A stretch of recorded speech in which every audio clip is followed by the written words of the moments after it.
வந்திருக்கோம். மர்ம உலகத்திலயா?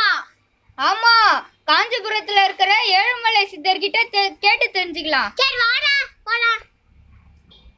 வணக்கம் ஐயா. வணக்கம் குழந்தைகளே.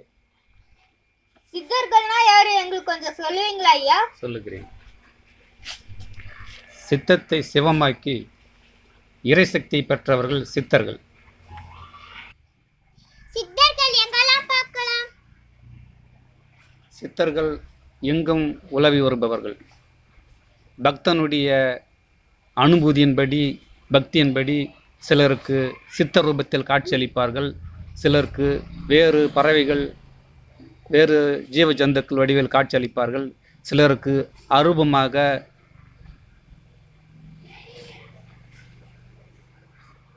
வான் வழியாக ஒளியாக நம்முடன் பேசுவார்கள், எங்குமே இருப்பார்கள். பக்தனுடைய பக்திக்கு ஏற்றபடி அவர்கள் காட்சி கிடைக்கும். சித்தர்கள்லாம் நம்மளை பார்க்க வருவாங்களா? சித்தர்கள் நம்மை பார்க்க வரமாட்டார்கள். நாம் தான் அவர்களை தேடி காடு மலை இறை ஸ்தலங்கள் கோயில்களுக்கு செல்ல வேண்டும். சித்தர்கள் எப்படி உருவாகுறாங்க? சித்தர்கள் தங்களுடைய தவ பயிற்சியினாலும் குருவின் அருளாலும் உருவாகின்றார்கள். சித்தர்கள் இன்னும் உயிரோட தான் இருக்காங்களா? ஆமா ஐயா, இன்னும் மர்மமாவே இருக்குங்க. அதை பத்தி உங்க கருத்தை சொல்லுங்க ஐயா. சித்தர்கள் மனித நிலையிலிருந்து வேறுபட்டு தெய்வ நிலைக்கு உயர்ந்தவர்கள். அவர்களுக்கு எப்போதும் மரணமே கிடையாது. சித்தர்கள் அரூபமாகவும் உலவிக் கொண்டிருப்பார்கள். பல சித்தர்கள் ஜீவசமாதி அடைந்திருக்கின்றார்கள். அவர்கள் நினைக்கும் பொழுது, வேண்டும் பொழுது, விரும்பும் பொழுது பூமிக்கு மேலே வரவும் செய்வார்கள். அவர்களுக்கு மரணமே கிடையாது.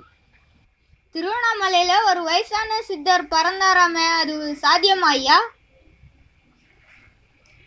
திருவண்ணாமலையில் ஒரு சித்தர் பறந்ததாக சில காலங்களுக்கு முன்பு செய்தி வந்தது. அது உண்மைதான். அவ்வாறு பறக்க முடியும். இதற்கு ககனமணி என்றொரு பாதரச மணி, பாதரச குளிகை என்று சொல்லுவார்கள். அதை செய்து வாயில் இட்டு கொண்டால் நம்முடைய உடல் ஆகாயத்திலே மேலே கிளம்பும். நாம் நினைத்த இடத்திற்கு செல்லலாம். அந்த மணியை பயன்படுத்தி தான், அந்த ககன குளிகையை பயன்படுத்தி தான் அந்த சித்தர் பறந்தார். நவபாஷான சிலைகள் இருப்பது உண்மையாயா? அது எங்கெங்கெல்லாம் இருக்கு?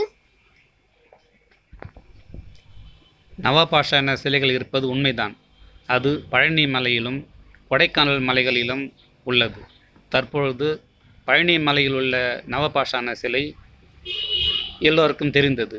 இப்பொழுது அடுத்ததாக சில ஆண்டுகளுக்கு முன்பு கொடைக்கானல் மலையில் பூம்பாறை என்ற கிராமத்தில் ஒரு நவபாஷான முருகர் சிலை கண்டெடுக்கப்பட்டு கோயிலில் வைத்து வழிபாடு செய்யப்பட்டு வருகிறது. இந்த 2 சிலை தவிர மொத்தம் 9 சிலையை போகர் செய்தார்.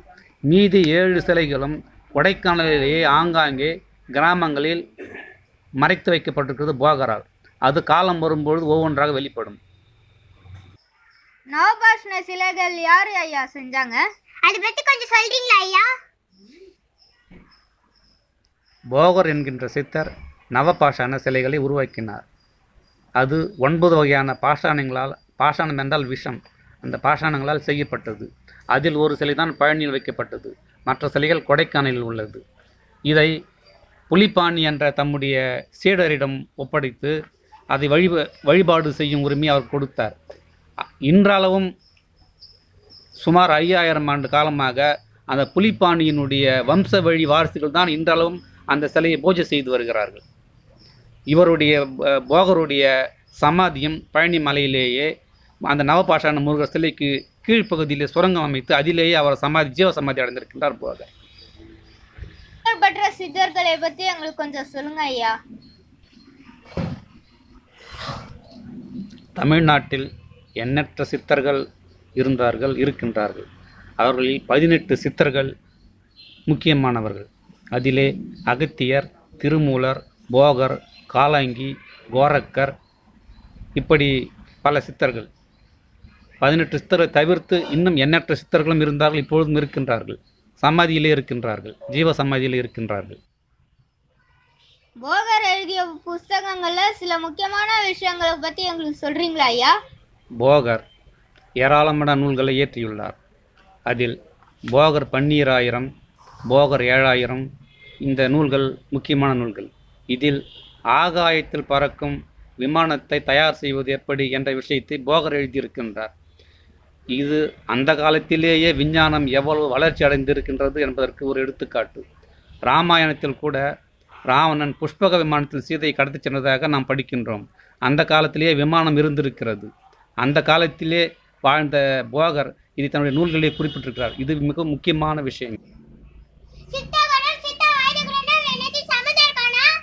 அதை பத்தி உங்களுக்கு தெரிஞ்சுக்கணுமா? வெயிட் பண்ணுங்க, அடுத்த வாரம் சந்திக்கலாம். போறதுக்கு முன்னாடி ஒன்று சொல்லிட்டு போறேன். மறக்காம எல்லாரும் சப்ஸ்கிரைப் பண்ணிடுங்க. மறக்காம லைக்கும் பண்ணுங்க. பாய்.